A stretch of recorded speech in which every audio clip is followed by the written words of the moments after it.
Nainital police Christmas और नए साल के अवसर पर आप सभी का स्वागत करती है। इस समय आप जब यहाँ घूमने के लिए आएं तो नैनीताल पुलिस के ट्रैफिक प्लान को जरूर अध्ययन कर लें। ये आपके सुगम और सुरक्षित यात्रा के लिए के दृष्टि से बनाया गया है। पूरे जनपद को डेस्टिनेशन के हिसाब से 4 भागों में बांटा गया है, जिसमें मुख्यतः है नैनीताल, कैंची धाम, जो जनपद का बाकी हिस्सा है, और साथ में ही रामनगर।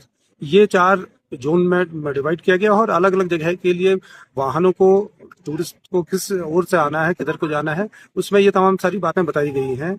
मोटे तौर पे अगर हम इस ट्रैफिक प्लान की बात करें तो इसमें दादाबाद की ओर से आने वाले और देहरादून हरिद्वार की ओर से आने वाले जो टूरिस्ट हैं, जिनको रामनगर जाना होगा या नैनीताल जाना होगा, वो जनपद सीमा में जब प्रवेश करेंगे तो उसके बाद दोराहे पे आएंगे और वहां से नैनीताल जनपद में प्रवेश करते हुए नया गांव से जो रामनगर जाने वाले हैं वो रामनगर की ओर को निकलेंगे, और जिन्हें नैनीताल निकलना होगा वो कालाडूंगी पे आएंगे और वहां से पहाड़ की ओर चढ़ते हुए रूसी वन पे, वहां पे जो पार्किंग है उस जगह पे आएंगे। जो बरेली रामपुर की ओर से आ रहे हैं हमारे टूरिस्ट, वो पंतनगर से होते हुए लालकुआं और उसके बाद गोलापार होते हुए काठगोदाम आएंगे। काठगोदाम से भीमताल की ओर को प्रवेश करेंगे और भीमताल में उनकी पार्किंग होगी। उसके बाद वो आगे कैंची धाम के लिए और अन्य स्थानों के लिए जा पाएंगे। जोलीकोट से होते हुए जो लोग जाएंगे या नैनीताल से जिनको कैंची धाम जाना होगा, उनकी पार्किंग की व्यवस्था सैनिटोरियम पार्किंग पे की जा रही है। जब अंदर की सारी पार्किंग फुल हो जाएंगी, उसके बाद जो हमारे बाहर आइडेंटिफाइड पार्किंग लॉट हैं, उन जो चिन्हित किए गए हैं, उन जगहों पे पार्किंग की जाएगी और वहां से ही शटल के माध्यम से जितने पर्यटक हैं उनको अपने डेस्टिनेशन पे भेजा जाएगा। रूसी 1 और रूसी 2 नैनीताल के लिए डेजिग्नेटेड पार्किंग स्थान है, जहां से शटल के माध्यम से नैनीताल को भेजा जाएगा। इसी तरह से कैंची धाम के लिए सैनिटोरियम भवाली और भीमताल जो जिला पंचायत की जो ब्लॉक की पार्किंग है, उस जगह से कैंची धाम के लिए भेजा जाएगा। इस बीच में वाहनों का डाइवर्जन रहेगा। पहाड़ की ओर से आने वाले जितने भी वाहन हैं वो वारब से डाइवर्ट होके बाया मुक्तेश्वर, ढानाचुली होते हुए खुटानी बैंड से भीमताल में प्रवेश करने के बाद हल्द्वानी की ओर को जाएंगे। इसी तरह से जिन्हें पहाड़ को जाना होगा वो इसी रूट को हल्द्वानी से लेते हुए भीमताल होते हुए खुटानी होते हुए अल्मोड़ा, पिथौरागढ़ अन्य स्थानों को जाएंगे।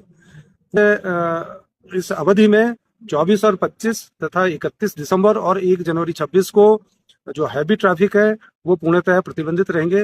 रात्रि को हम कुछ समय इन भारी वाहनों के लिए खोलेंगे, उसको अलग से नोटिफाई कर दिया जाएगा।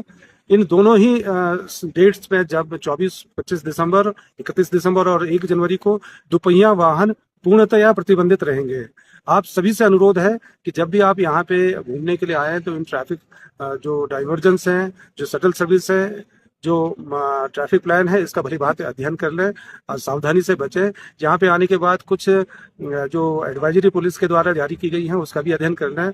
यहाँ पे जो स्थानीय मर्यादाएं हैं, जो यहाँ के रूल्स हैं, जो नॉर्म्स हैं, उनको फॉलो करें, जिससे कि जो स्थानीय लोग हैं वो आपत्ति प्रकट ना करें। साथ में ही ट्रैफिक रूल्स को फॉलो करें, अपनी लेन ना तोड़ें। सकरी सड़कें होने के कारण यदि आप अपनी लेन को जंप करते हैं तो बहुत बड़े जाम में फंस जाएंगे। जो पुलिसकर्मी काफी संख्या में इस बीच में लगाए जा रहे हैं, उनसे ना उलझें। वो आपकी सुविधा के लिए ही उन जगहों पे तैनात किए गए हैं। इससे अनावश्यक वक्त और ऊर्जा की बर्बादी होती है। आप सभी से अनुरोध है कि यहाँ पे नए साल और क्रिसमस को मनाने के लिए आप काफ़ी संख्या में आएँ, अपने होटलों की बुकिंग कर लें, अपने टूर एंड ट्रेवल्स वालों से पहले ही बात कर लें और यहाँ पे एक अच्छा अनुभव लेकर जाएं। धन्यवाद। जय हिंद।